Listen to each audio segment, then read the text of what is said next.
Well, hello, my friends, and welcome to the Live Inspired podcast, Monday Morning Moments with John O'Leary. We're recording this one live from a studio in Los Angeles, California. More on that in the next couple of weeks. But in the meantime, I want to start off today by asking you a question. What does it take to be victorious when it matters most?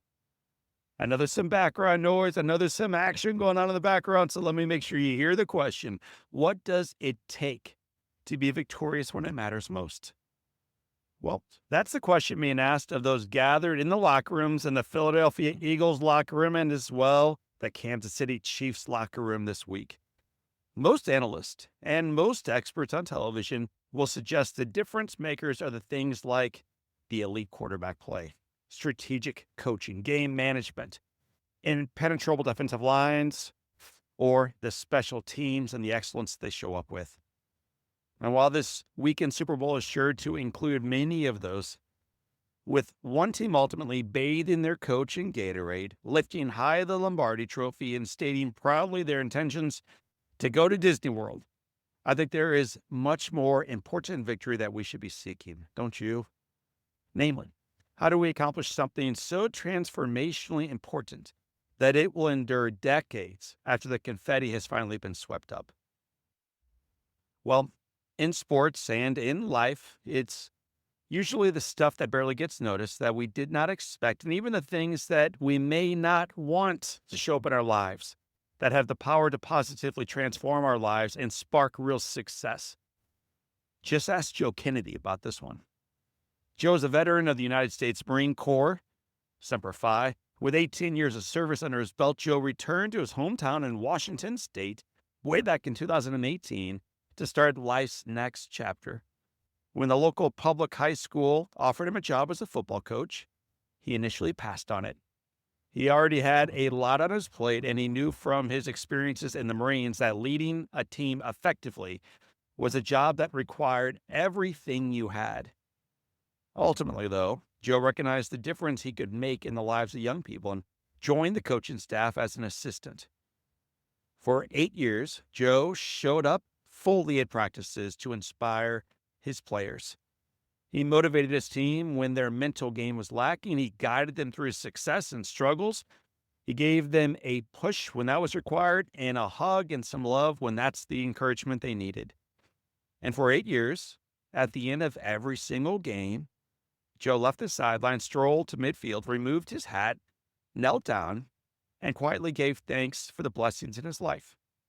It was a small gesture unnoticed by most on his team, as well as the vast majority of their opponents, but it's something that mattered to him, giving thanks for what he had. This seemingly insignificant gesture, however, eventually earned him first a reprimand, then a suspension, and in time it cost him his job. Then it began to cause him friendships. It led to profound struggles in his family, you can imagine. Eventually he started receiving hate mail from around the community and even around the country. As opposition toward his actions grew, Joe could have offered to simply stop offering the prayer of gratitude after each game. It wasn't that complicated. In stopping, the struggles he faced would end, he'd get his coaching job back, and his life would return to normal. But for Joe, his right to freely worship, that's important. And just as importantly, other individuals' rights to not be forced to worship was a victory worth fighting for.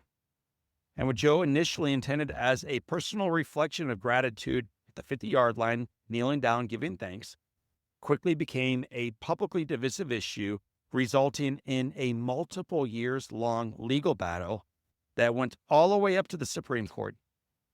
Then, after years of struggle, a ruling eventually stated that Joe was within his First Amendment rights to bow his head and offer a prayer at midfield. My friends, a coach revealed quietly and humbly to his community and to the nation that he once served that sometimes the quietest efforts can make the biggest impact. This coming weekend, you'll watch the spectacle that is the Super Bowl. You'll enjoy the national anthem, the coin flip, the kickoff between the Chiefs and Eagles, the tourney points, the Gatorade bath, and the trophy presentation. But recognize that as important as the ad revenue for the networks, the social media growth for the various players, and the right to lift high that trophy is for one team, ultimately, and this is true, those victories will fade. In your life, my friends, strive to fight for victories that are far less showcased, far more meaningful, and far more enduring.